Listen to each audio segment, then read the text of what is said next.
I'd like to thank all of you for coming here tonight and sharing this evening with us. Je tiens à vous remercier d'être tous venus à cet endroit. Et je tiens à vous remercier pour avoir été accueillis ici moi-même. Et je voudrais vous parler ce soir en l'honneur de chacun d'entre nous dans la lutte qui nous oppose à ceux qui ont perdu toute relation avec le monde des esprits. Je voudrais parler en l'honneur du vent, de l'air, de l'eau, tous les éléments naturels. Il s'agit d'un rassemblement de survie. Et l'une des choses que je vous souhaite à tous d'apprendre pendant que vous êtes ici, c'est d'apprécier l'énergie et la puissance des éléments que sont le soleil, la pluie et le vent. J'espère que vous allez sortir d'ici en ayant compris ce qu'est vraiment le pouvoir, la seule vraie puissance. Le seul vrai pouvoir, la seule vraie connexion que nous aurons jamais au pouvoir, c'est notre relation à la Terre-Mère. Nous ne devons plus nous perdre dans la confusion. Nous ne devons plus nous laisser berner par leurs illusions. Il n'y a pas de puissance militaire, il n'y a que du terrorisme militaire. Il n'y a pas de puissance économique.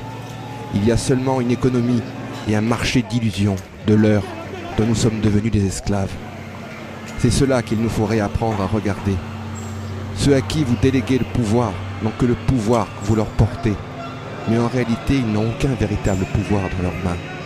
Ce prétendu pouvoir n'est que de l'oppression. La puissance est en nous, car nous sommes une partie naturelle de la Terre. Nous sommes une extension de la Terre. Nous ne sommes pas séparés d'elle. Nous en faisons partie. La Terre est notre mère. La Terre est un esprit. Et nous sommes un prolongement de cet esprit. Nous sommes esprit. Nous sommes le pouvoir. Ils peuvent nous faire croire que nous devons croire en eux. Que nous devons assumer ces identités de consommateurs, ces identités politiques, ces identités religieuses, ces identités raciales. Ils veulent nous séparer de l'essence même de la vie. Ils veulent nous séparer de qui nous sommes. C'est un génocide perpétuel. Ils ont essayé de prendre et de supprimer notre identité naturelle, notre lien spirituel naturel avec la Terre, mais nous avons survécu. Nous avons toujours survécu. Comme les peuples autochtones de l'hémisphère occidental, nous avons appris à lutter et à vivre en raison de la lutte de notre vie. Nous avons appris à vivre avec l'harmonie et le respect de notre mère nature. Mais nous n'avons jamais oublié qui nous étions. Mais nous sommes toujours présents. Quand je parcours l'Europe ou l'Amérique et que je vois la majeure partie de la population blanche, je me rends compte qu'ils ne se sentent pas opprimés. Ils se sentent impuissants.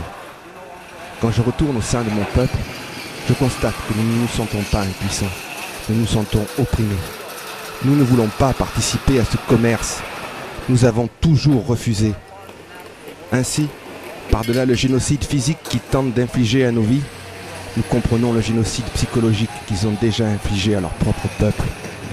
Nous comprenons le compromis qu'ils veulent que nous fassions pour notre survie, que nous soyons asservis à eux, que nous perdions comme eux notre véritable connexion au pouvoir, notre véritable connexion à la terre.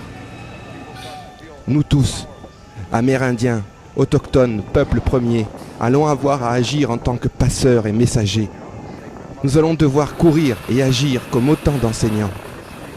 Nous allons avoir à parler à tous les gens qui daigneront écouter ce que nous pensons, ce que nous savons être juste, ces sens que nous avons préservés. Nous allons devoir trouver et inventer des façons de devenir une communication de nous-mêmes. Ils ont peur de nous. Nous devons toujours nous rappeler que chaque fois qu'ils ont créé un système, ce système s'est construit sur des mensonges et des trahisons. Tel est le propre de leur commerce, la manipulation. Leurs pouvoirs ne sont que des faiblesses. Nous devons persister dans notre lutte et rester engagés dans notre résistance, comme nous l'avons toujours fait. Peu importe combien de cellules de prison ils construisent et construiront, peu importe la corruption, le racisme, les mensonges et les coups qu'ils nous porteront, nous devons veiller par-dessus tout à ne jamais leur ressembler, à ne jamais devenir comme eux. Peu importe leur détournement de sens et leur inversion de la vie, peu importe leur nombre et peu importe leur position illusoire de respectabilité, c'est notre droiture et notre intégrité qui fera la différence. Nous prenons la décision. Nous sommes le pouvoir. Peu importe qu'ils nous exterminent, car à quoi bon vivre sur ce lieu sacré? À quoi bon être ici si nous ne pouvons pas vivre avec dignité et respect? Peu importe ce qu'ils font de nous, peu importe comment ils nous frapperont, chaque fois qu'ils le font, chaque fois qu'ils le feront, nous devons continuer. Mais nous ne devons jamais devenir comme eux.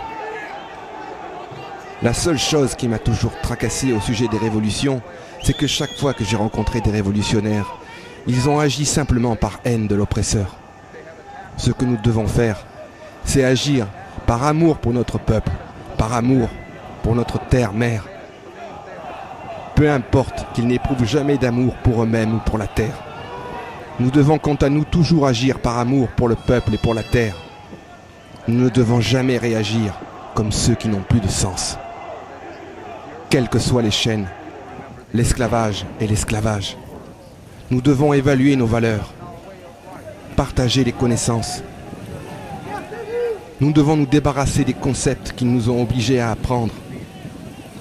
Nous ne devons pas nous laisser entraîner dans leurs pièges. Quoi que nous fassions, nous devons le faire en tant que résistance. Tout ce que nous faisons en tant que peuple, tout ce que nous faisons au nom du peuple et de la terre, nous devons le faire avec humilité et avec gratitude pour ce que nous sommes et ce que nous avons. Mais nous ne devrions pas le faire avec fierté. Parce que John Wayne est fier, les Marines sont fiers, les bombardiers B-52 sont fiers.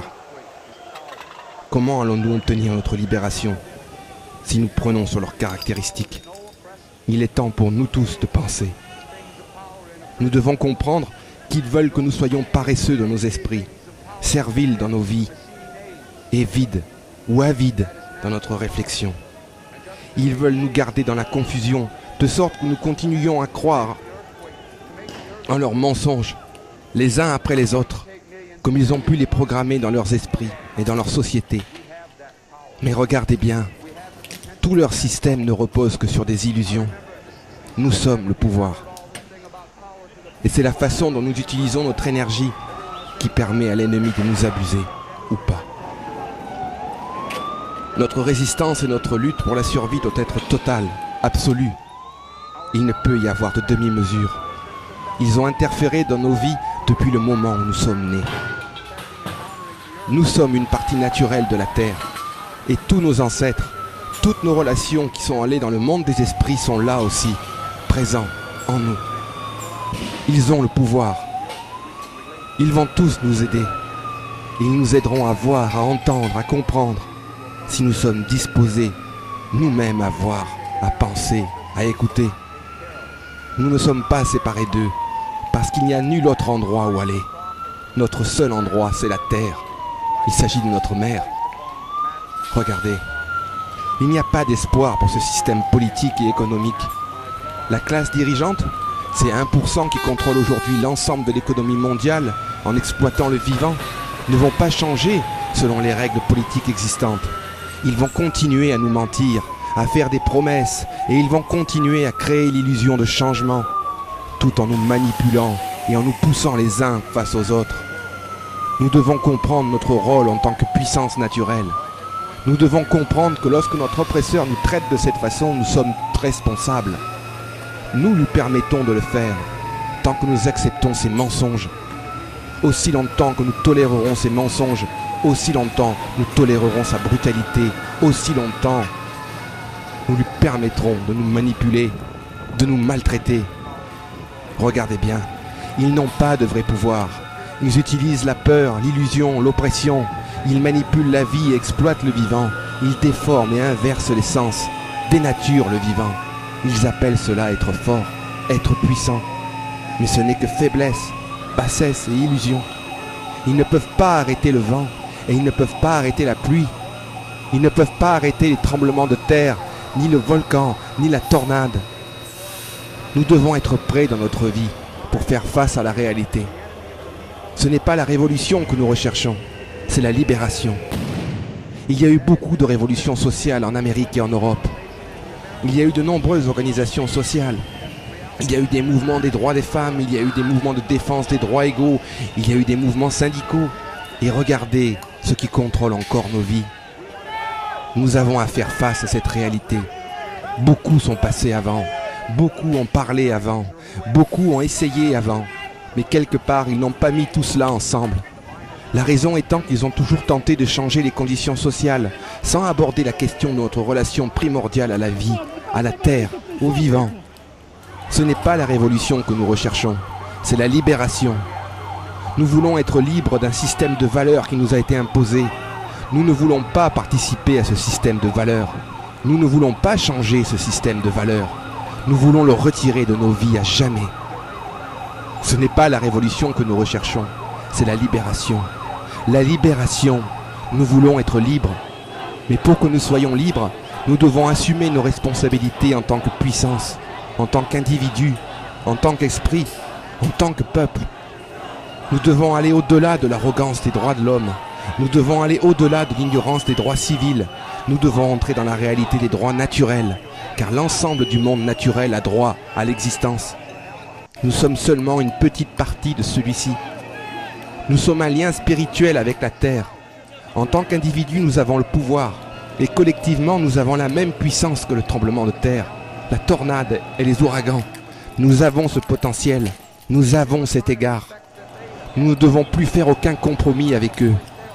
Ils ne peuvent pas arrêter le vrai pouvoir sur cette terre. Le vrai pouvoir de cette terre et de la vie. Ils ne peuvent que continuer à le détruire jusqu'à ce qu'il n'ait plus de support, plus de vie à exploiter. Alors ils apparaîtront tels qu'ils sont en réalité, dénués de sens.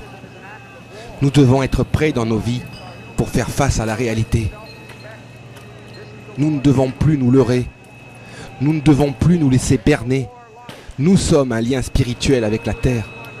Il faut d'abord apprendre à penser individuellement avant de pouvoir penser collectivement.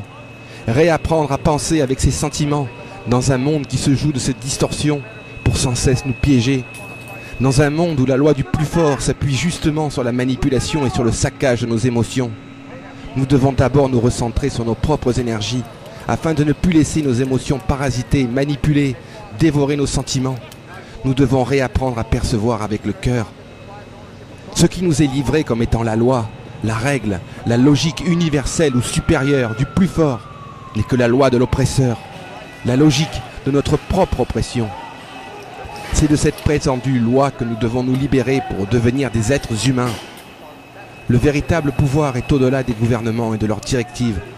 Le véritable pouvoir de l'homme est dans sa capacité à aimer, dans sa capacité à assumer ou pas sa propre responsabilité à la vie. Nous devons être prêts dans notre vie pour faire face à la réalité. Nous ne devons plus nous leurrer. Nous ne devons plus nous laisser berner. Nous sommes le peuple. Nous sommes un lien spirituel avec la Terre. En tant qu'individus, nous avons le pouvoir et collectivement, nous avons la même puissance que le tremblement de terre, la tornade et les ouragans. Nous avons ce potentiel. Nous avons cet égard. Nous sommes le pouvoir. Mais il faut plus que de bonnes intentions. Il nous faut prendre l'engagement. Cela signifie qu'à certains moments dans nos vies, nous allons devoir décider du mode de vie à suivre sur cette terre. Et nous allons devoir vivre ce mode de vie, même en étant minoritaires, même si nos ennemis nous entourent totalement, même si nos ennemis continuent d'agir contre nous avec leur brutalité, leur dureté, leur bassesse emplie de mensonges et de corruption. Nous allons avoir à nous lever face à la brutalité et à la dureté, face aux bassesses, face à tous ces mensonges, face à toutes ces corruptions. Nous vivons dans une société technologique qui crée beaucoup d'illusions de la réalité.